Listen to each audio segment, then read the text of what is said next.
they're there. But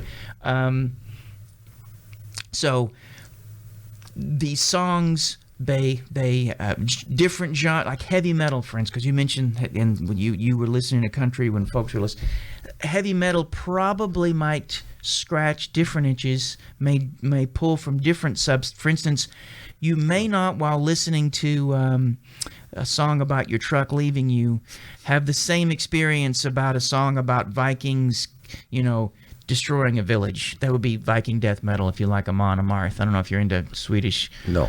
All about Amon Amarth, okay? Okay. Got all the albums. I'm sorry. Too revealing? Okay, That is, I was in a mosh pit in Amon Amarth, and someone knocked me down and took my T-shirt. That's a different Wow. story. Wow, that's a full episode we got to come back to at some point, but otherwise. But they scratch. So your playlist, maybe the reason we make playlist is so that we can hit as many of those systems as possible. I think you're onto something there, because you've got a Pandora playlist or some other iTunes or Prime Music or Google, all those things. So what do you choose from that playlist at that moment in time? You scroll through, no. Creedence Clearwater, no. Amon Amarth, no. You keep going. Oh, country, George Jones from there. I'm a little sad today. I don't know. I was thinking, now that you said, remember when you used to do those mixtapes for a girl? Yes. Yeah. That's the only time I've ever done one. I remember the mixtape I made for this girl who was in my psychology class. Okay. And, And what were you trying to do when you made that tape? Well, not the ultimate goal. I don't mean that. Impress the girl, probably. Yes, right? but what were you doing? One of those, that would be both, that may be both seeking and lust subsystems, right? So there are a couple of things, but there is an element of, and the way you described it was, for me, my mixtape in some way was an active display, just like male birds have the feathers. Right. Exactly. It was an example. This is me. Yeah. My emotional. I remember I put a New Order, "Everything's Gone Green," which is an obscure. It's right after their lead singer killed themselves, and they became New Order. There's this remarkably depressing song. Which, by the way, if you've ever listened to Joy Division, the lead singer killed himself, and I remember they were interviewing one of the guitarists, like, we just didn't see that coming. I thought, you've been playing in the band, listening to this guy for years. Yeah, and you missed it all. You never heard it. Were you listening to what this guy was saying? No, they didn't listen to the lyrics either. But that's it, and that's what I was going for. When you were creating that tape, you were putting you out there. This is how I'm feeling. This is what Yeah, it's sort of almost a resume in that moment for the other person to get to know who you are. Right? And I didn't ever use the term display, but that's exactly what it was. Right. And isn't your list now on Pandora kind of the same way? This is me. This is who I am. This is what I'm feeling. It should have been private until he pulled it up on the screen. There, Mike's list. Now I'm getting psychoanalyzed. There's a lot of Tiny Tim on this. I don't know. I'm not going to tiptoe through the tulips with me. Yes. I'm not sure what that means. One-hit wonders are on there. That's for sure. Yeah, that's a problem. Which is funny. Bob Dylan's a huge Tiny Tim fan. He really is. But. Pre-war music, he's really recently, his albums have been really informed by that. But so maybe then the mixtape is a little like the bird displaying its feathers in front of a mirror. Maybe there's something. It's sort of a display solipsism, and I wonder what itch that scratches. Because you're right. Nowadays, now that I'm married, I don't make. I will attempt to play a song for my wife, but if she doesn't like it, it hurts my feelings so much that I literally just stop. Isn't that the truth? Yeah. Doesn't it? Oh man. Because again, you're doing the same thing. You don't love me anymore. But you're putting you out there again. This is so, Yeah, look what I'm feeling here. And put everything on the line, right? Right. Okay. Right. Wow. But it's so the mixtape. It is a reveal, a resume, a display, right? It is, This is how I'm feeling. Yeah. Right. Well, I want to know how we control this a little bit, because I kind of think, okay, I've got the playlist. I'm going to go down. What am I feeling? What am I doing in this moment? What do I want in the background?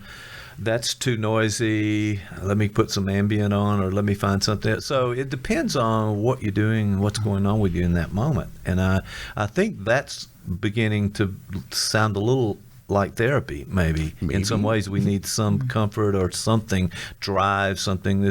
If you're exercising, for example, are you going to put on the slow dance tune? No, you're going to put on something the that one with pumps the you up. beat. Yeah, that's how you're going to do But you can this. think about this, because therapy, there is a parallel. Great art introduces us to ourselves, right? It helps us to know and name parts of ourselves we otherwise couldn't reach. A good relationship does that. A good talk, a good encounter with anything, in some ways, brings more of us to us. Where Freud's famous statement, where it was, there I shall be. And it doesn't have to be it can be an unthought known. It doesn't have to be something that's articulated. You just know it. You can feel it. We would say, I think Panksepp would say, it's sort of much more right hemispheric. It's something that is pre-lexical or doesn't necessarily require sequential reasoning or words to be able to do something with it. And so much of therapy is that. Right. People, there's a real stress on cognitive behavioral therapy that's much more bottom down and, cognition. But good therapy has to find a way both, and maybe lean a little toward the part that's more emotion, and the part that I think all art scratches, right? Like Yeah, and I'm thinking too that maybe we're looking for comfort. Maybe we're playing a playlist. We have it available to us. We're going back to that list. It becomes therapeutic because we're familiar with it. We're comfortable with it.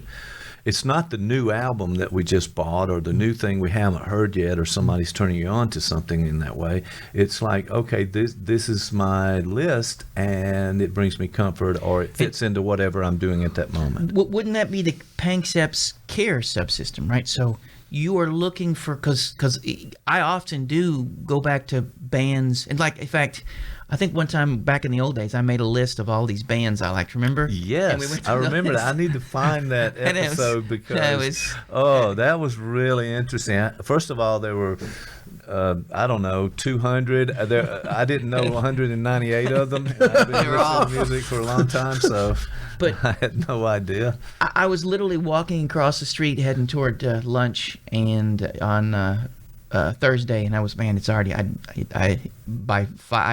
been at work since 4:30 that morning, so I was already tired, and I started thinking about the music I liked and the bands I liked, and I said, I suddenly feel better. I can think of my favorite bands. I like the Kinks. I like Wire. I like Autechre. I like John Coltrane. I'm going to, and as I'm feeling better, right? I'm like, Right, all I think that's the effect, that's- right? But there's also music like there's that seeking subsystem. I think, yeah. And so there's music like, I've never heard this before, or like you said, I don't know if I really like this or not, but I'm going to keep listening. Yes. Right. Yeah. And how many times have you purchased something But you hated it first. and you hate it the first playthrough and you go, what the heck did I do? That's And a then- buyer's remorse or Yes. something that you and have then, to deal with. like third time through, you're going, and then it hits you. Yeah. It's like, wait a minute. this isn't bad. Now I know why I got this. And in fact, my favorite things, like I remember the first, like, 'cause I've been talking a lot about Wire. The first time I heard them, I was like, have they seen people play instruments before? They know what Do they know what that is? I'm not sure, And then you start, and like you said, but there's something here, and then it's like suddenly you fall into it, like it finds you, and I think that's where that's a whole different sort of subsystem in a way. And then part of that, I think, is you have an emotion right now and you can't identify it. And Oh, so yeah. when you play that, it really hits that nerve. It really strikes that chord, and you really go, yeah, that's what I'm feeling. Yeah, That's- and that's where also, I'm at. it kind of goes back to relationships too. So if you guys have a group and you're talking about them, I'm kind of processing that in real time. I'm thinking, maybe I ought to give that a try, and it's connecting with something new, maybe one of those subsystems you're talking about, and then, hey, I might like it too, so I've been introduced to something new. Let me kind of venture out, seek it, try to find something new that maybe turns out hey, pretty cool. Sure, I'm glad I did that. You know, It was you were playing Slim Whitman, and I was thinking, that maybe when I go home, I'll put on some Slim Whitman while I'm making. Because I bet my wife maybe right, but I would never have thought of or Bruce Cockburn. I'm like, I really haven't listened to Bruce. I haven't listened to Bruce in a long time. I wonder if I revisited that, and let's see if there's something, So you're right. There is and that would be connection. That's again. That also triggers. So it does that. I like the idea that before I go to bed at night, I'll read and I'll listen to music, and the music I choose then is very different. Right? Right. Mm-hmm. It is. That's where I often choose an ambient track, or I'll sure. There's a jazz pianist named No Matthew Amon Shipp. Amarth before. But there was a time when I was younger that I might put that on before I went to bed And sleep right into it. Yeah, that's right. But nowadays I'm like, no, Can't do that. life is cruel enough. I don't need to bring the cruelty to this moment. Keep it going on. Yeah, this is not. I need this time for respite. But he's a pianist, Matthew Shipp, and he plays avant-garde jazz, and it often sounds like both of his hands are playing different songs, Right. and that they're angry at each other. but there's still something about it, like I'm like, I don't know why I would want to listen to this, but there's something sort of, and I can, and there is comfort in that, right? So Yeah. there are times, but there are also Familiar. times you might listen to music for. Like, I don't really know what I want to listen to, but I'll put this on, and then I'll find myself there, and it'll tell me something about, or I'll go, I want to remember. So each time we approach music, and it may activate different parts of ourselves, and it may articulate different parts of it. That's why I like this idea of sort of thinking about those 7 emotional subsystems, and how that's one way to sort of think about how we appreciate all art, but particularly music, because it can do so many things, right? It's not. Yeah, I'm wondering too, and there's probably some science out there about how it impacts the brain. The brain mapping idea, and They do functional MRIs. With people, the MRIs, playing- and what parts of the brain light up with certain types of music and those kind of things, and how we process it and what we do. And then I think that's almost the cognitive side of it, and you got the emotional side of it. So music covers a lot of territory for our lives. Well, there was a recent study where they were showing letting people listen to death metal and whatnot, and the idea, does this make them violent? And then I forget what they did is they then exposed them to flowers or puppies and asked them what they felt, and it had the opposite effects of making them violent. Like, Okay. They got it out. well, maybe that's it, because I can think of what friend of mine died a while back, and whenever I'm in a place of grief, I just can't listen to music, and so there was this blackout period, and then I'm at the gym, and I'm like, okay, I think it was down in my basement. I'm gonna listen to something, and for a while there, all I listened was the darkest, blackest, meanest death metal, black metal you can imagine. yeah. Okay, And okay. often, there's a lyric where he said, "And the storm took everything, and the storm took nothing." And something about that lyric is this guy's like, in his Cookie Monster voice, saying it, and the music behind him sounds like, like it's just. Yeah. I found that as it brought me back into the world. I could find myself alive again and sort of thinking about grief, in ways that I couldn't. So it was reviving in a way, I guess. Sure. Yeah, I think there's got to be some. It makes sense. It has to make sense to us in our world, and so music can do a lot for us. I have it on all the time, basically. If I'm in the truck moving somewhere, if it's not a podcast or Jeff talking about something on the podcast, it's music in the Boxcar background. Yeah. So Once again. you go to the gym, you're home, and you're kind of listening to things. So it's a constant in our world. How about from the movie? I was thinking about the one with John Cusack when he talks about the 5 greatest breakup songs. High Fidelity? High Fidelity. High Fidelity. 5 greatest breakup songs. And I Right. don't mean that as light as it sounds. Right. Because we do that. I was thinking when I ended my last relationship, I was playing music like that. And Right, I finally got to that point. Right. And it was like, okay, now I know what I have to do. Okay? And And Yeah. it helped, It helped articulate parts of yourself. You were able to have a relationship with the places that you hurt, right? Mm-hmm. It was literally therapeutic, right? It was. This was a necessary journey to get you to the next place you needed to be. Exactly. Yeah. Yeah. Well, there's so much to know and so much to learn about it, and there's such variety in all of these groups that we talked about here today. I mean, really A to Z. If you want to go back from the pop all the way up to all the others that we've mentioned here, there's just so much that impacts us and kicks in the cognition, kicks in the feelings with it, and we seem to just take it for granted in some ways. That Well, you mentioned pop. Like, think of the greatest pop tune you can imagine. Think of the one that, like, really sort of, you know, the it doesn't have to be popular pop, but something that, right, that is. Can you think of one? Red Rubber Ball, The Circle. Okay. All right. Pop? Okay. All right. Well, what do you- I'm in a bind here. Indian Lakes, Cowsills.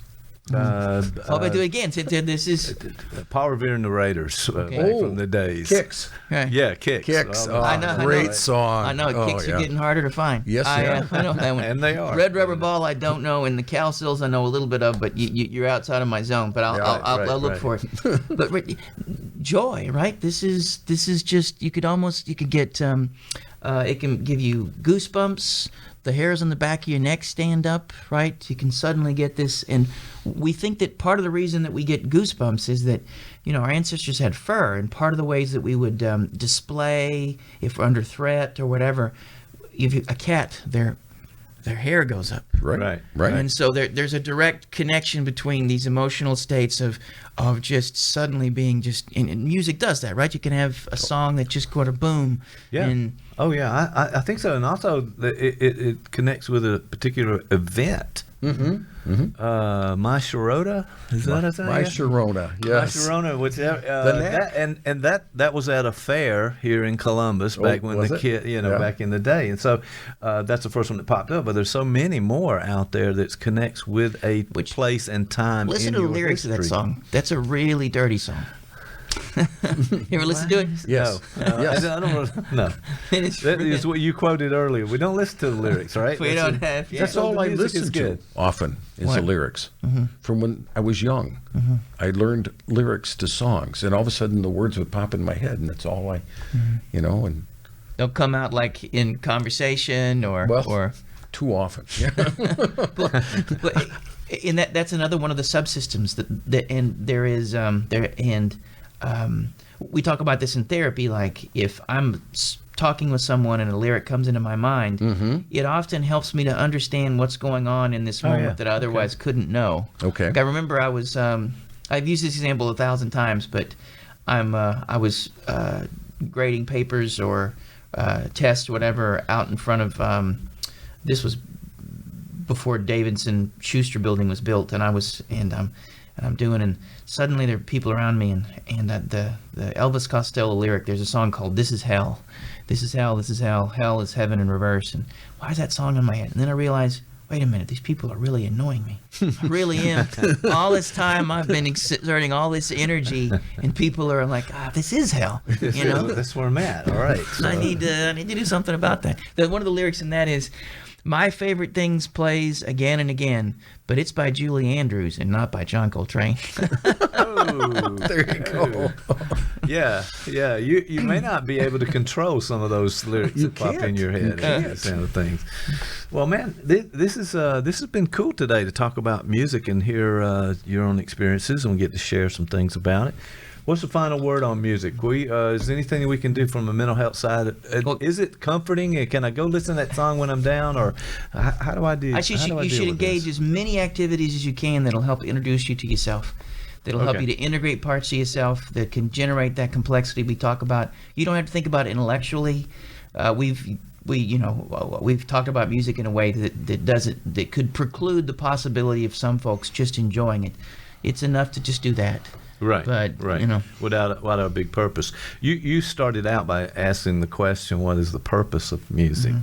So do you have an answer now that we've talked about I it? like the idea that there's this notion by Schopenhauer, and he said that all great art must be useless. And there's also a lyric by Elvis Costello, what shall we do with all this useless beauty? Well, it needs to be useless because utility is only such a small fraction of what's asked of us in the world. If our job is to dig ditches, then it's certainly important that we dig the ditches we need to. But the rest of life is something else other than that. And I think art, beauty, all of it should be wonderfully useless. So it has utility. That's certainly important. Okay. But its utility is in its uselessness, I think. So. Okay. All right. Rather profound in a way. Yeah. Play with and use all the crayons in the crayon box. There you go. I think we talked about. Jeff, good to have you here today, Well, thank man. you. Thank Thank you you. for being here. All right. With that, I guess we'll stop there. We'll see you next time.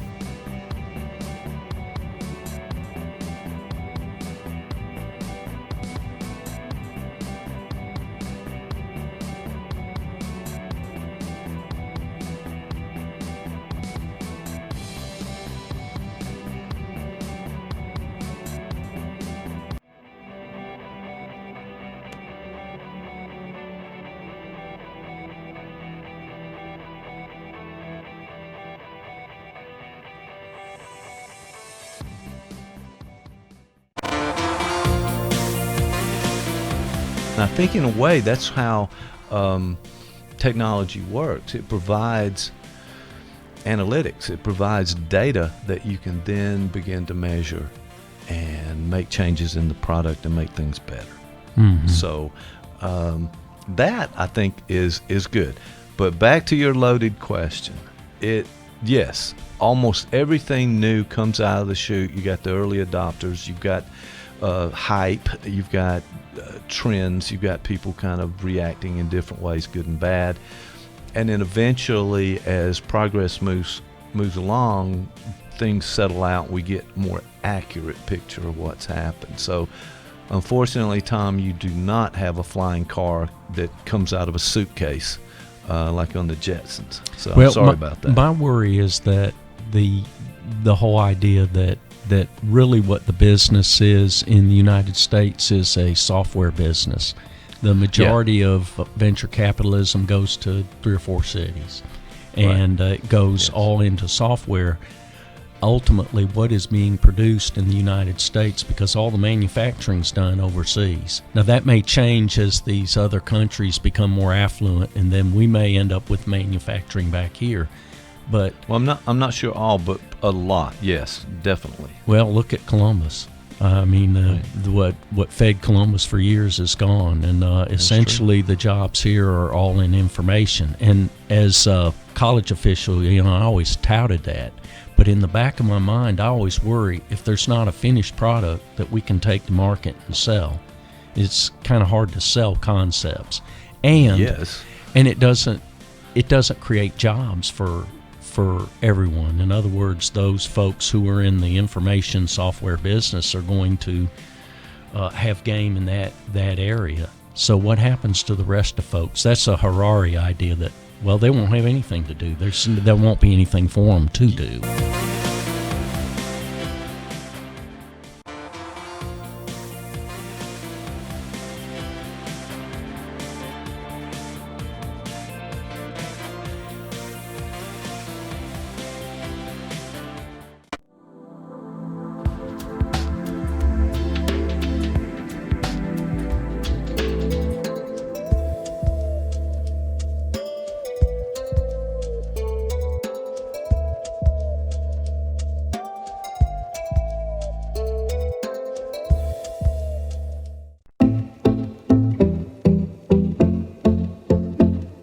Goes. All right, Jeff Conklin here today in the studio, ladies and gentlemen, and it's a big pleasure for me. I always enjoy my talks with Jeff. No telling where we're going to go in this conversation.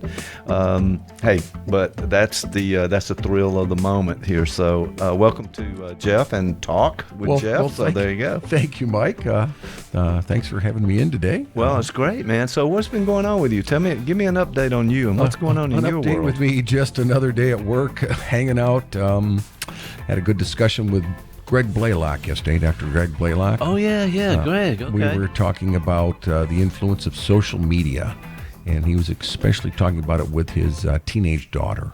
Right, And right. how important it is. And he was thinking it's often like a diary for teenagers, Really?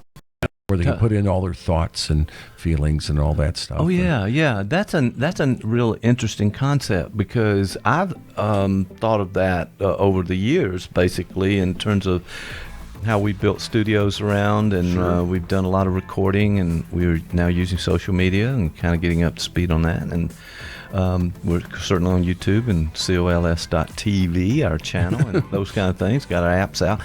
So it led up to that, but when you go back, it was about recording and documenting what was going on. Yes. Not only with myself. I thought, well, I don't know how interesting that could be for anybody, but the fact that we need to document things, it seems like an important idea for all of us now. And I think maybe social media has jump started us into that idea. So what do you think about it? And tell me about that discussion. Well, the discussion kind of changed as we were going along, and we were thinking more of social media as a way for people to have some affirmation of their existence. Okay. That, we're all that speck out there, and when the light winks off, we're just gone. But if we're out there and, somebody sends you a like, at least there's Right. one person out there that knows you're there. You validated in the That's world, right? I put up my cat unrolling the toilet paper, and right. and nobody in the those world thinks things. that as cute as I do. But I put that out there, or someone puts that out there, Right. and somebody gives you a like or says, "Isn't Right. that cute?" Affirmation, It is a validation Yes. of existence. existence, really. Yeah. Wow. Well, the thing goes. It sounds good to start with, but the thing goes awry a little bit when you know that billions of people are online, and you're back to square one. Maybe, I don't know. But they're doing it constantly. I mean, it's like the idea that you make dinner. Right. And you have to take a picture of it and put it out there and say, in my busy life, this is the only time my husband and I can sit down and have dinner together. Okay. And Sounds here reasonable. it is. And what you're saying is, see how important I am? I'm so busy all the time. I was able to take time out and do this. And again, trying to get someone to understand that you're out there and you're doing things, and what you're doing is important. Well, it may be. All right. So let's take the other side of this. It may not be important that I know that you ate a meal, or you take a picture of your plate of You're foods right. and you send it, and I go, Jeff, okay, man, do I need this in my world? But hit the like button. That's all you. That's all you need to do. That's what you're saying. You never have to comment. Hey, shut up and hit the like button. Yes, Is that what we're doing exactly. here? All right, That's so it. something's wrong with that picture. I think it is really interesting, because I put up a lot of video out there in the world, and every time I look at statistics of how many millions and millions of video go up to, say, for YouTube, Sure. millions and millions every hour. Yes. Oh my goodness! I mean, what? All right, so that's a lot of data, and where in the world is this thing going to end up? I mean, it's almost like I want to be recognized and validated, but when everybody does it, we're back to square one. Well, we got to the point that he went on a 50-year-old man's rant and was saying, this is going to be the end Is of this Greg? Yes, and this All is going to right. be the end of civilization. All right, Greg. This is where it's all right, going to end. Tell Greg he's got to come in here, because I want to hear that rant. I love rants. And I said, the next thing we need is you out there saying, get off my lawn, you kids. Yeah. I've actually used that one myself several times. Or the whole notion of our fathers when they were in their 50s saying, Right. it's the commies. They're gonna Yes, get, that's it's the it, red back in the menace. day. It's the domino effect. Okay, now you are an actual boomer. Welcome to the club. and I think what's happening is that you kind of it's a niche that you find yourself in, and but I love the idea of he's ranting about something. I just don't know what he's actually ranting about. Well, and my comment was, first I was the one that said, well, maybe it's just people trying to get someone to realize they're out there. Right, which is a valid argument, The I other believe. thing is, people really don't understand the purpose of social media. And Right. it's not for you and I to have our little diary out there electronically. It's really Right. for some company to make a bundle off us. Well, there's this whole commercial idea. and That's what it's companies are- about. Yeah. So, I mean, if you really look at Facebook and what's behind it, they're selling ads. That's it. It sounded at the beginning like, oh, you're gonna have your own group and your community, Yes. and you're gonna be out here with sending those pictures of your lunch or dinner and Or whatever cat, that yeah. is, or your kid's soccer game or whatever that might be. But really, behind the scenes, if I don't know if the average person knows this, but it is all about revenue and ad buy and how the companies do it and individuals starting companies and all of those things.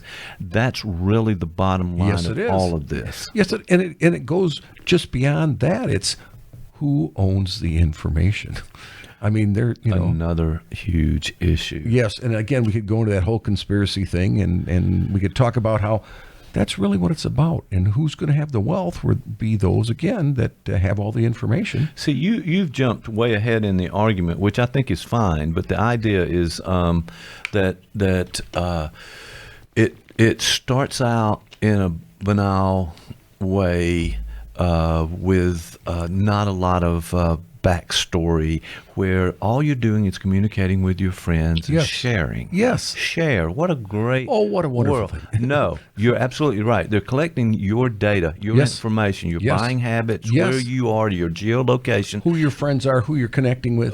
They can then connect and bring those people in. Yes. You see the ad, say on the internet, you're interested in an item, you click on it, it shows up. You then shut it down. You go up, you pick up your phone. Wait a minute, that company's put an ad out there. they sure for have. you. Oh, they sure have. So I think people really have to catch on to what this is about. And I think that we use it blindly. Most people use Yes, it blindly. yes, They that's don't have a absolutely clue. Again, it's like you were saying, it's a little forum, it's our group, it's a way to communicate, Right. it's a way to document my thoughts. Oh, It's- yes. And it's not any of that It's touchy-feely not. stuff. And you've got to realize they're just using this. Oh, yeah, that is their product they're selling. Right, But right, there's right. a lot more that they're selling. Yes, they are. Yeah. And when you're talking about the data collection, Mm-hmm. we're talking about all sorts of data that you don't even know is being collected about you. Yes. And they're using it to sell you a product. I mean, Always. that's the general idea with this. And the commercialism of everything, and that's the capitalism, as Dan Rose likes to talk about. Now it's the end of the world Yes, coming yes. soon. He said you could kill off the world, but you can't kill off capitalism. Is one of the things he said. I can believe which he'd say that. I found really an interesting comment, maybe a Zizek comment or some sort. Oh, yes, there we go again. But tell me more, Greg. So how did this get started with Greg on his? It's kind of a rant about Well, it because his daughter is on social media. She's on TikTok. TikTok. TikTok, excuse Yeah, me. that's quite all right, man. And Who knows? she's making, she's doing that every day. And Wow. and on her downtime, that's what she's looking at. Wow. So Yeah, yeah. being a good father, he decided he would see what she's viewing. and Yeah, what let's she's check doing. out what the kids are And looking then, at. on Then the it, net. it was at that point he began his discussion by Right. saying, this is what's happening. Well, you don't have control of all of that content and where the content may lead you, where it goes, because again, they're selling and it's advertising and trying to Yes. get more people in, trying to gather your data for use, for their use, and so privacy is not even considered anymore in a way. I thought we have to.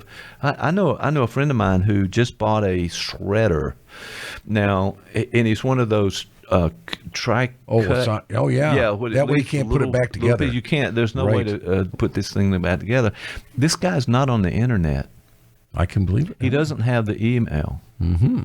He's off the grid. He's off the grid. I like that. But he's got a shredder. He's so concerned about it I like that. that. I like that paranoia. I really Okay, do. I knew you were gonna I go for like this. that. Pay Yeah. all your bills in cash. No Pay credit everything in cards. Have little gold coins. Don't use the banks. All You don't right. want any record. Have you watched that episode of got therapy on Hey Boomer. Okay, No, I so have you not. need to go back and see that. I have one, not all right? seen that one. So, that's really interesting. But you have to be concerned about your kids and what they're looking at on the internet. I'm concerned about what I'm seeing on the internet. Well, you know? and you're saying It's that there was wild out something there. just this week on NPR, Right. and they were talking about the disinformation campaign that's being ramped up by the Trump administration, Right. as part of their reelection campaign, Right. to discredit the mainstream media, Right. and how they're really cranking it up now, and they've done it before. Right. Yes, they And- have, and evidently the Russians have really showed them the way Yes, how yes. to do it now. And they're really taking it right out of their playbook. How you get out there and The you set up the Go ahead. website. You set up the websites, Okay. and you put information out there, and you see what kind of followers you get, and you keep Right. pumping out these messages. And, Right. And if you've got the algorithms that will capture the data from people who connect with you around that issue or who you send it to, Yes. then they've got that person. and once they've got Okay. that, they can tailor the next message, Right. and they can keep doing that. And Right. they were saying that now's the time to really be aware, because you're going to start getting them on your phone. Yes. And you're going to start getting them on your emails and all the social media. And once you're out there and they get your information enough to connect with you, it will continue. Yeah, it's almost like you can't turn the faucet off of all of that flow Well put, of well put. information. And so the disinformation, the misinformation. Yes, there's a yes, difference. yes, We there need is. to take a look at that. But the idea that we're in this world where just about anything goes, pretty much. I mean, I guess our. The morality, the laws, the yeah. truth, the rights, things we really consider important in our world is sort of being, I don't know, it's been downgraded, if you want to use the technology term, to a point where it's just not. You have to be skeptical about everything, and people have to get a certain level of knowledge about this so that they can understand what is really true and what is not. So, I don't know. And I think we have a real problem in this country when we discredit the mainstream, media. We Right. really do. We get to the point we don't trust our newspapers, and of course, President Trump doesn't trust newspapers because they say things about him that are true. And he doesn't like that. And, Right, he right. doesn't like the Washington Post. He doesn't like the New York Times. He doesn't like, right? I mean, Right. We have that. It's that retaliation that is we've just seen in the last couple of weeks. Yes. Here at this point in time, where if you disagree with him, he'll get you fired. Right. That's how it And you works. can't fire the newspapers, so instead we're going to discredit them. Right. We're going to make them look like they're, and sometimes they may make a mistake on a story. Sure. And they will come out and say that. Well, that's all they need. They jump right on that. And Right. we can't forget, this is what the fascists did in Europe when Right. they took over. It's what the same thing they do in South and Central America. Yes. When the fascist governments come in and take over. And I think we have to be really I think concerned. there's a lot of us concerned about these ideas, and the supporters don't see that from their Oh, point of no, view. no. And what I think happens is that it's a slow moving process. Although I have to admit now it's kind of fast. It's moving very Really fast, yeah. and sped up to a certain extent. But hopefully people are going to respond to this, and otherwise we are losing our democracy to a Yes. certain extent, right? Well, and I think that's a great point, because I feel some days we are. But what you have to remember is there is a whole group of people that get all of their news and all of their information from social media. So when they're getting all their information, their news that way, anybody can put anything up. It doesn't have to be true. And so we have this whole group of people that don't watch the news, don't listen to the radio, don't read newspapers. It's so much easier to go, well, so-and-so told me this, and so told me that. So I think we have to be concerned about that, Mike. I think so, Jeff. Well, it's a bit depressing in a way It is. when we talk about It this. is. I mean, it really is, and I don't know if everybody sees it in that way. that's part of the problem. But if you get constant misinformation, you get constant active disinformation. Yes. To slander someone, as it encroaches on there, the people who disagree with you become the enemy. Now you've got a crowd saying, yes, they are the enemy. Yeah. And what happened to freedom of the press? What happened to those things that are important to our nation, our basic foundational building blocks of this nation? Well, Blaylock also brought up something yesterday with this whole social media campaigns. And one of the things he was saying is, you see something out there that says, hey, I don't like black people. And somebody else goes, hey, I don't either. And he doesn't either. So that's okay now. Or it's okay not to like people that are different than we are. And so you have a whole group that now are being reinforced for their racist ideas. Right. They're saying, hey, I'm not the only one that believes this. We all believe this. And it's not all of us. No, it's not. It's that group that they listen to. It's their, what is the term we used before? Their tribe. Their tribe, yeah. I think the issue of the tribal nature of some of what we're seeing here is a degrading of our democracy. Yes. Oh, yes. And almost a disregard for empathy and understanding of another person. I mean, you can have a different opinion about something, but you shouldn't discount the person. That seems to be going way too far. Now, you say that, and that's another news item I wanted to bring up. Just the other day, the Trump administration came out with their budget proposal for the next fiscal year, and one of the things they're looking at is taking away some of the benefits from people with disabilities. Really? And that was spoken about just today on NPR again. And what they're saying is $4 billion is wasted in disability payments. Well, you and I sit back and go, $4 billion, that's real money. Right. But if you look at the size of the budget for disabilities, as they said, that's just a decimal dust. It's just 1% or less of the whole budget. It's not even worth investigating, because we will spend more money than that trying to root it out. And a lot of it lies in the system itself and not in people trying to scam the system. It really lies in inefficient government programs. And it has nothing to do with the people.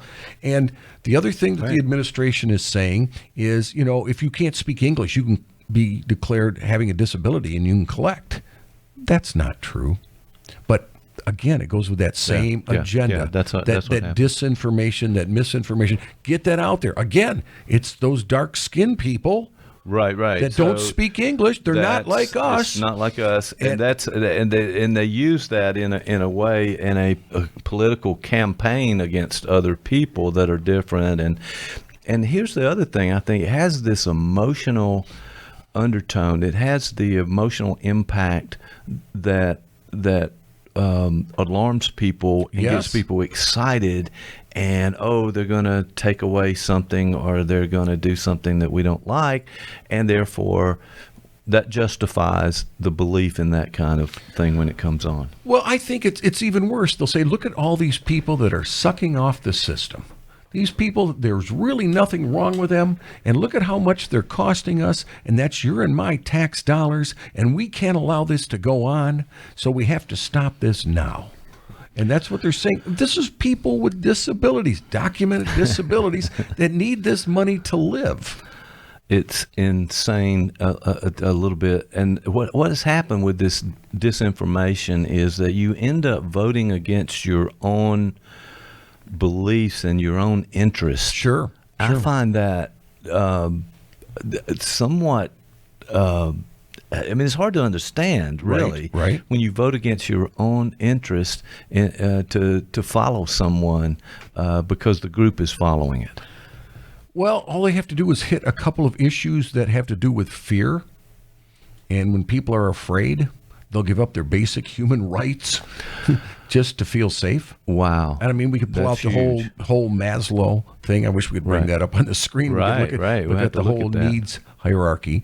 And safety is one of the basic needs. So when people feel afraid, they'll give up everything. Oh, and again, it's the us against them, and we've come. So we have those two camps, and if you're not like me, then you're one of them. And that's what we're doing with people with disabilities. It reminds me a lot of what the Nazis did back over in Germany. One of the first groups of people that they rounded up were people with disabilities, because they weren't part of that super race. Oh, is that right? Okay, yeah, makes a point. And the first group they did the experiments on were people with disabilities.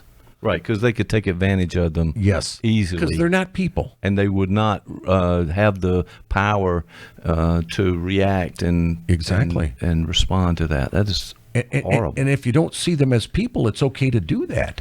And that's why it was okay to put them in the ovens first, or put them in the gas chambers first. And this isn't a whole lot different when we attack people with disabilities, so we can give more tax breaks for the wealthy.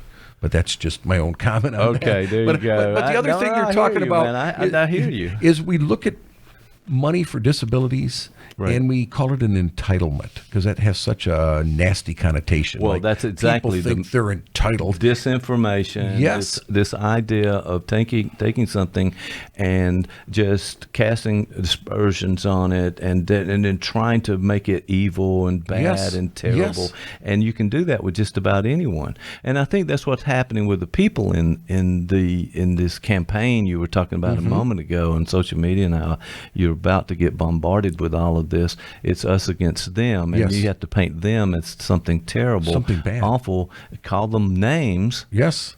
Like on kids on a playground. What in the world is going on here? Well, and they're taking our money. But you have to be concerned about this, because other aspects of this budget is they're going to take away some Medicaid benefits, and the next thing they're talking is Medicare benefits, and cutting Social Security benefits. Well, because those are entitlements. The Social Security, correct me if I'm wrong, but don't we pay into the Social Security? We've been paying in since the day you started working, mister. Okay, there you go. And the other thing is, this is when you really have to support the AARP.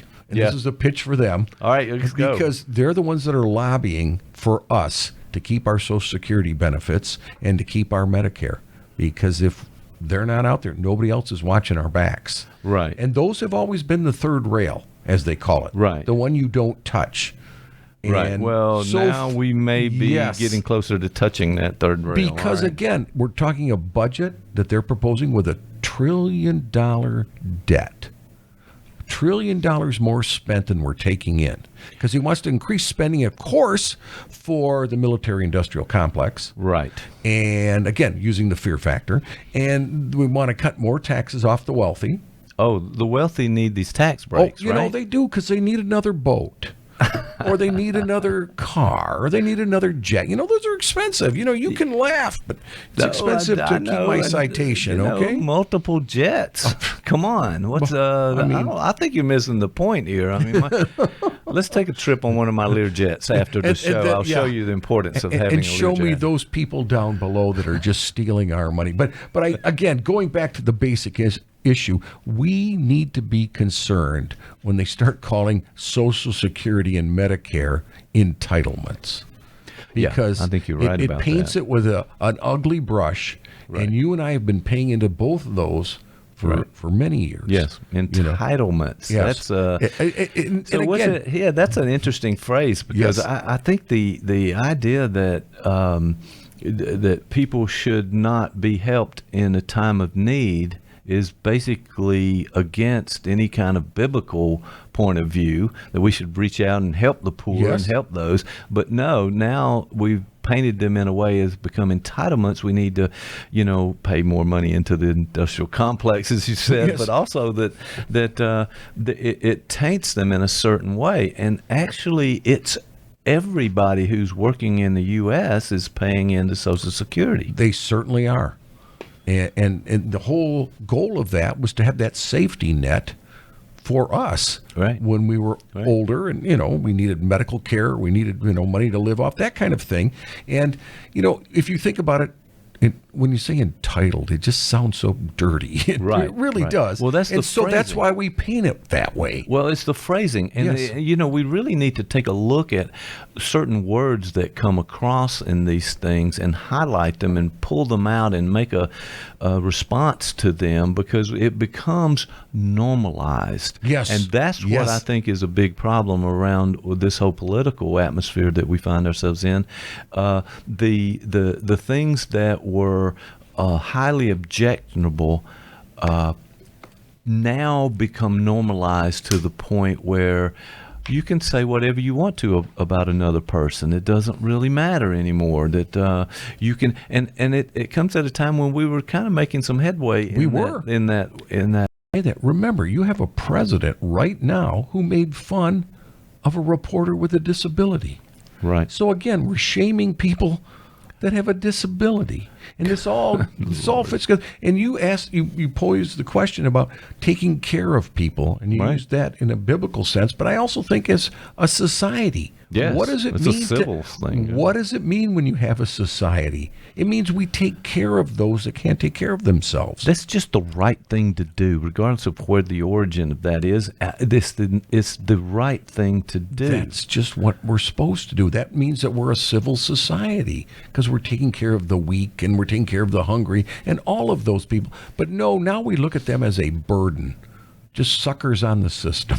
And it comes down to this idea of winners and losers, right? Mm-hmm. We're just painting everything in this black and white, 1 or 0. Right. Binary world. Again, yeah. So I'm good, they must be bad. Sure. I mean, how long is that going to last before people catch on? I mean, haven't they watched the sci-fi movies where the dictators and haves are in total chaos with the not haves or the have-nots? And the idea is that we split ourselves and divide ourselves. Sure. And that's a big problem, and we know it. But we like that. The government, a lot of people like that splintering of us into different camps. That way we don't get together and say, hey, this is wrong.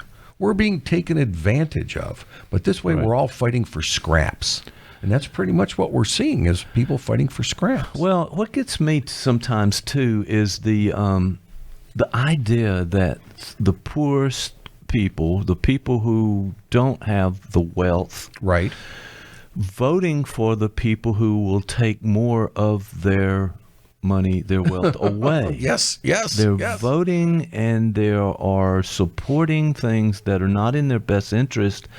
And it continues. It's mind-boggling to think that that's a point that we've reached. Well, and it's like the wealthy are saying, hey, we're going to have a big party, and we really like you to be there with us, and you can come and come to our big party, because it's a big tent, and we're all going to be in it. But then when the party starts, you can stand outside the window and look in as we have our party. That's right. We don't want your kind at our party. I think it's kind of interesting too that in this these political groups have sort of gotten walled off from the people. There's no counter argument or counter response in the group, so that everybody is thinking the same in the group. Right. Have you not? I mean. Have you not considered the consequences of everybody having the same ideas and believing whatever is given to them or put on the billboard or shouted at them in a rally of some sort? And you just want to go along to be along. I guess the idea of belonging is pretty important. You mentioned that earlier with Maslow. Well, and the other thing we have to look at is nobody wants to stand up and say the emperor has no clothes. Correct. And that's that counter argument. Instead of saying, hey, wait, we all buy in. Or the group buys in. The group buys in, yeah. Yeah, there's some folks out there willing to take it on and stand up and be individuals and make up their mind based on the evidence and the information as Facts. opposed to. Oh, I'm sorry, you mentioned the F word. The F word. Jeff dropped the F bomb this morning. He said facts. We sure wouldn't want to do this. That may be the title of this show right there. Could be. I wouldn't mind that. I'm a little. I'm just kind of wondering what happened to facts and the information that is actually backed up with evidence. I mean, when did everything go awry? And now you can make up whatever you want to and sell it because going back to an earlier part of our conversation of social media, if I can blast it out there to everyone and get people, and some people will object to it, but others kind of take it in and yes, it must be right. Must be true. Yeah, and I'm going to spread it to my other friends so that they know I'll put it out on social media and everybody will know. Well, the other thing about it, and we've learned this from the present regime, and that is, it may not be true, but if I say it enough times, people will believe it. You know, if you just repeat yourself over and over, you're eventually going to get some people that are going to go, well, it must be right. Well, look what he's saying. Well, now think of it now. So you, the guy shouting this, whatever that is, and you share it on social media. Well, then it gets picked up by your friends and then their friends and then the companies and then the other people, and it goes viral. That's the term. Yes. And wow, you covered a lot of ground, but you've influenced a lot of people with some bad ideas. I think there's a problem. It reminds me of a cancer, the way it spreads like that, you know, because to use a term that has a negative connotation, that one works very well, but it's that same sort of thing. The other thing we see with the use of social media like that, and that is how quickly people jump on those ideas. Right. I mean, I put it out there and you see it, and I mean, you can't send it out fast enough. And by the end of the day, it's out there. And your president likes to get out there and you know, tweet something, whether it's true or not, and he'll put it out there, and that's his position. And then in 2 months, he'll go back and say the exact opposite and say, I never said that. Exactly. And people never hold him accountable. They never say, come on, what's going on here? How can you be on both sides of the street? Well, you can't be on both sides of the street, and you can't have opposing ideas. I mean, there's this idea of holding disparate ideas together so that you can look at, weigh the evidence, think about it, come to a conclusion about that. In some cases, two different ways of looking at the same thing is correct. Oh gosh, so really, what a thought! But the idea is that if you don't remember some history, if a person says this is the way it is, and a little later they say no, it's not like that, it's like this, I didn't say and you don't remember that, and you don't go, wait, what's going on? You just you keep up with the new message today that it looks like it doesn't matter what happened in the past. So we're forgetting history at an alarming rate here, I think. Or revisionist history. We keep changing it to be true. And again, going back to part of this argument is, don't confuse me with the facts. Yeah, the facts are not as relevant because, they don't go with my campaign. Well, I thought it was a benign idea back when Kellyanne Conway brought up on the news alternative facts. She is the scariest person when she says things like that. There are no alternative facts. There's facts and there's facts. That's it. All right, I need to get a close up on you when you when I'm ranting. You wanted a rant, and I didn't know we were going to go that way. I love rants, but and it's scary that I believe this because there's a certain amount of evidence and there's proof and I've got all this information, but you come along and say, not so fast, partner. Yeah. Here's another way to look at it, and mine is right. Wait, you can't be both. All right, so we're in a pickle, my friend. I don't know how we're going to come out of this. Has anybody got any positive ideas about this? I don't have any on that. I would just like to go back to something we talked about a little earlier. We were talking about entitlements and Medicare and Medicaid. Yeah, that leads me into one of my other topics for today, and that has to do with medical costs. Really? Okay. And All right, you and I both are well aware of such things as doctors having you get lab work done at providers that are out of network. Right. And you have no clue. Right. And you think your Blue Cross is going to cover this, or your Medicare is going to cover this, or yourself. And then you get this bill, and all of a sudden it's $900 out of pocket. Right. Because they're It out of wasn't network. covered. You thought it was covered. It's not covered. That's right. And we're also finding many of your doctors aren't in network. Right. There's a healthcare provider I use, and I'm not going to name any names. Okay. And some of the doctors in the practice are not Blue Cross providers. So you have to ask, is so-and-so, a Blue Cross provider before I go there? Because you just assume that. And so, in other words, you get this huge out-of-pocket expense. And not everybody can pay for that. I'm wondering. It seems to be, and this is I'm jumping a little bit here, but the idea that we have to be well informed and we have to be critical thinkers and we have to be aware and we have to look at everything with a new critical eye now.